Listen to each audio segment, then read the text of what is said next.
Hello friends, तो आज मैं आपके लिए लेकर आया हूँ मिल्ली मूवी को, जो 2022 को रिलीज हुई थी, जो कि एक सर्वाइवल थ्रिलर मूवी है। तो शुरू करते हैं बिना कोई देरी के। मूवी के स्टोरी में एक लड़की एक फ्रीजर में कई घंटों तक कैद हो जाती है, जहाँ पर वो खुद को बचाने के लिए काफी संघर्ष करती है। क्या वो फ्रीजर रूम से जिंदा वापस आ पाएंगी? जानने के लिए इस वीडियो को आखिर तक जरूर देखिए। साथ ही चैनल को सब्सक्राइब कर वीडियो को लाइक भी करो। तो मूवी के स्टार्टिंग में हम एक लड़की मिल्ली को देखते हैं, जो अपने फादर के साथ रहा करती थी। उसकी माँ गुजर चुकी थी और वो अपने फादर से काफी प्यार किया करती थी और उसके फादर भी उससे काफी प्यार करते थे। मिल्ली एक नर्स बनना चाहती थी, लेकिन वो एक रेस्टोरेंट में काम किया करती थी और कनाडा जाने के बारे में सोचा करती थी। लेकिन उसके फादर अपने बेटी को कनाडा नहीं भेजना चाहते थे, क्योंकि वो उससे दूर रह ही नहीं सकते थे। अब नेक्स्ट सीन में हमें एक मिल्ली का बॉयफ्रेंड दिखाया जाता है, जिसका नाम समीर होता है। हालांकि समीर के बारे में उसके फादर को नहीं पता था। नेक्स्ट सीन में मिल्ली अपने फादर के साथ मूवी देखने जाती है,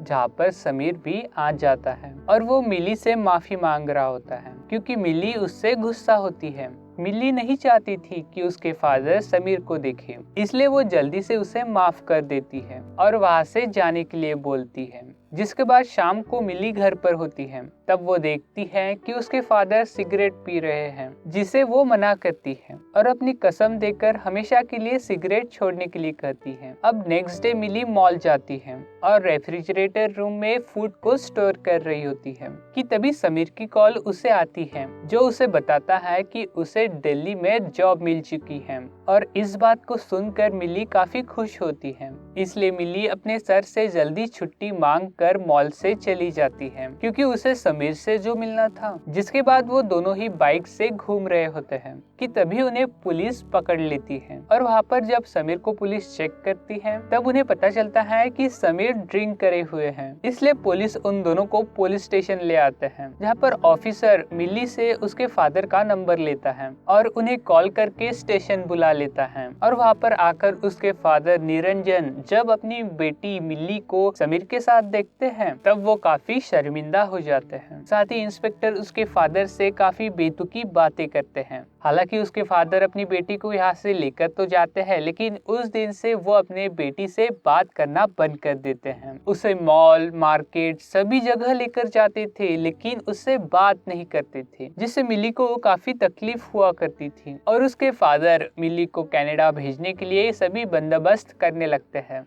और मिल्ली को अपने डैड का यह रूप पसंद नहीं आ रहा होता। और दूसरे दिन जब मिल्ली मॉल जाती है, तब मैनेजर उसे काफी बातें सुनाता है कि कल तुमने जो जितना भी सामान स्टोर में रखा था, सब कुछ चूहों ने खराब कर दिया है। टोटल 6000 का नुकसान हुआ था। मिल्ली को काफी बातें सुननी पड़ती हैं और उस दिन से ना तो मिल्ली उसका कॉल रिसीव करती है और ना ही उससे बात करती है। और जब वो काउंटर पर होती है, तभी समीर वहाँ पर आ जाता है और उससे 5 मिनट के लिए बात करना चाहता है, क्योंकि वो आज ही दिल्ली के लिए रवाना होने वाला था। लेकिन मिल्ली उसे इग्नोर करने लगती है और वहाँ पर समीर मिल्ली से मिले बगैर दिल्ली के लिए रवाना हो जाता है। जिसके बाद रात में 11 बजने के बाद मॉल के सारे एम्प्लॉय जा रहे होते हैं, लेकिन मिल्ली की घर जाने की हिम्मत ही नहीं हो रही थी, क्योंकि उसके डैड ने उसकी कॉल उठाना भी बंद कर दिया था। लेकिन फिर भी मिल्ली यहाँ से जाने लगती है कि तभी वहाँ पर मॉल में काम करने वाले 2 लड़के आते हैं और वो दोनों ही ब्रेड के कार्टून लेकर आए थे,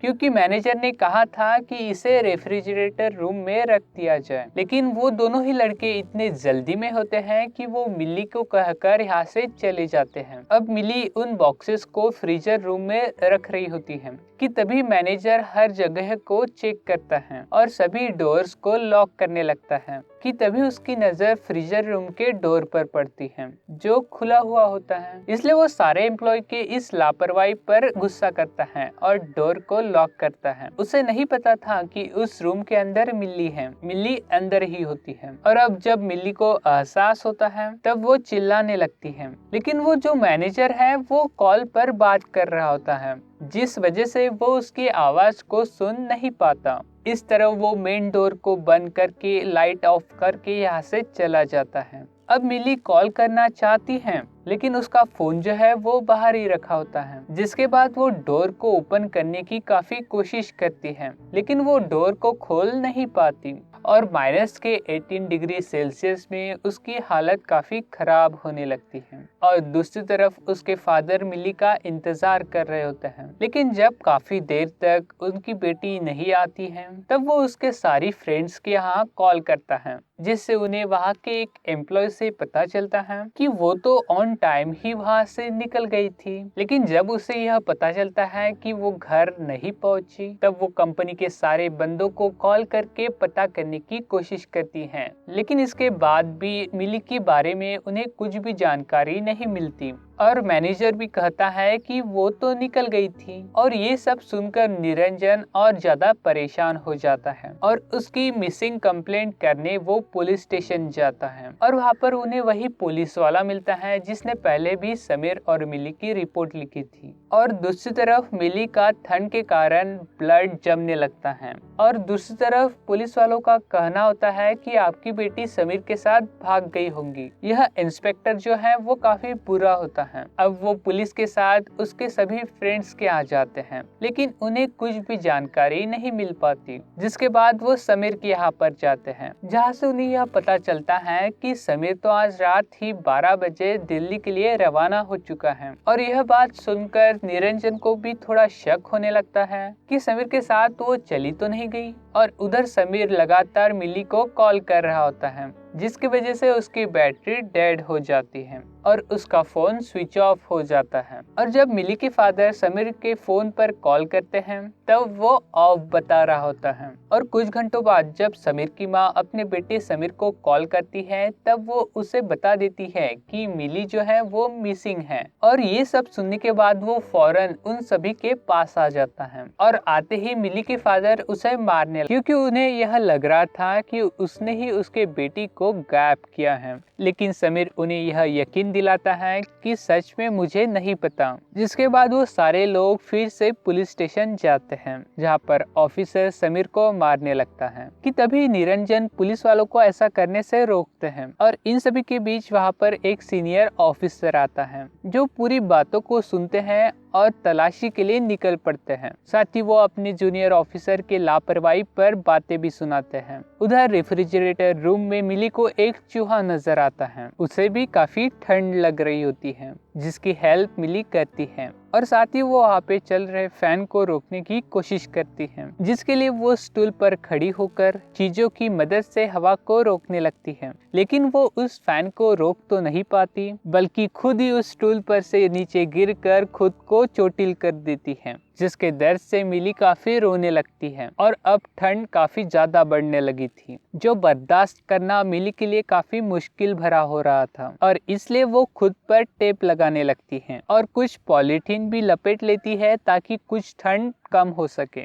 जिसके थोड़ी देर बाद वो पास ही में पड़े रॉड को लेकर फिर से फैन को बंद करने की कोशिश करती है, लेकिन इससे भी कुछ भी नहीं होता। जिसके बाद मिली काफी तेज आवाज से चिल्लाने लगती है और यह आवाज मॉल के बाहर खड़ा 5 साल का बच्चा सुन लेता है। तब उसके डैड भी यह आवाज सुनने की कोशिश करते हैं, लेकिन तब तक मिली चिल्लाना बंद कर चुकी होती है, इसलिए वो लोग वहां से चले जाते हैं। और दूसरी तरफ साइबर सेल मिली के फोन लोकेशन उस पुलिस वाले को सेंड कर देता है, लेकिन वो पुलिस वाला अपने सीनियर ऑफिसर को सेंड नहीं करता, क्योंकि वो बुरा इंसान था। दूसरी तरफ समीर उन सभी बंदों के पास जाता है, जहाँ से उसे कुछ लगते हैं भी पता चल सके, लेकिन कुछ भी पता नहीं चल पाता। और अब समीर को वो दोनों लड़के मिल जाते हैं जिसने मिली को सामान रखने के लिए कहा था। वो दोनों बता देते हैं कि वो मिली को वहाँ पर छोड़कर चले गए थे। और दूसरी तरफ सीनियर ऑफिसर को मिली के लोकेशन का पता चल जाता है। और दूसरी तरफ ठंड की वजह से मिली के चेहरे पर बर्फ जमने लगी थी और वो एक कार्टून बॉक्स के अंदर खुद को कैद कर लेती है और लाइटर जलाकर थोड़ी ठंडी प्राप्त करने की कोशिश करती है। जिसके बाद वो बाहर निकलती है, तब वो ये देखती है कि वो चूहा ठंड की वजह से मर चुका है और यह देखकर उसे काफी दुख होता है। उसे लगता है कि कुछ देर के बाद वो खुद भी मरने ही वाली है। जिसके बाद मिली फिर से उठती है और फैन पर कुछ ऐसा फेंकती है कि फैन बंद हो जाता है, जिस कारण से उसे थोड़ी राहत मिल जाती है। और उधर पुलिस के पहुंचने के पहले ही उसके फादर मॉल पहुंच जाते हैं, जहां पर उन्हें गेट कीपर से पता चलता है कि मिली आज मॉल के बाहर ही नहीं गई। जिसके बाद यह सुनकर उसके फादर काफी परेशान हो जाते हैं और उन्हें लगता है कि मिली तो इस मॉल के अंदर ही तो नहीं। और दूसरी तरफ समीर का एक्सीडेंट हो चुका होता है, लेकिन जब उसे होश आता है तब वो तुरंत मॉल की तरफ पहुंचता है, जहां पर वो सब मैनेजर से मॉल की चाबी लेकर आते हैं और मॉल के अंदर घुसकर मिली को ढूंढने लगते हैं। लेकिन मिली उन्हें कहीं पर नजर नहीं आ रही होती और उधर मिली मरने ही वाली होती है, क्योंकि अब उसके पलकों पर भी बर्फ जमने लगी थी। साथ ही उसका पूरा जिस्म काला पड़ चुका था। हालांकि उसने तो पूरी बॉडी को पॉलीथीन से कवर कर लिया था। जिसके बाद वो इमेजिन करती है कि वो अपने फादर के साथ है, जिसमें वो अपने फादर के साथ गुजारे अच्छे लम्हों को याद करती है और उसकी आंखों से आंसू आने लगते हैं कि तभी वहाँ पर समीर आ जाता है, जहाँ पर उन लोगों को अब पता चल चुका होता है कि मिली उस फ्रीजर रूम में है। इसलिए वो जल्दी से फ्रीजर रूम को ओपन करके मिली को बाहर निकालते हैं। एक टाइम तो उन्हें लगता है कि मिली अब मर चुकी है, लेकिन चेक करने के बाद उसकी सांसें चल रही थी, इसलिए जल्दी से उसे हॉस्पिटल में शिफ्ट किया जाता है। उसने अपने लाइफ के क्रूशियल घंटों को काफी मजबूती से फेस किया था और मौत से लड़कर वो वापिस आ चुकी थी। जिसके बाद उसके फादर समीर और उसके बेटी के रिश्ते को एक्सेप्ट कर लेते हैं और इसी के साथ इस मूवी की एंडिंग हो जाती है। आपको यह वीडियो कैसा लगा? अगर अच्छा लगा होगा तो लाइक एंड सब्सक्राइब जरूर कीजिए। मिलते हैं अगले वीडियो में, तब तक के लिए अलविदा।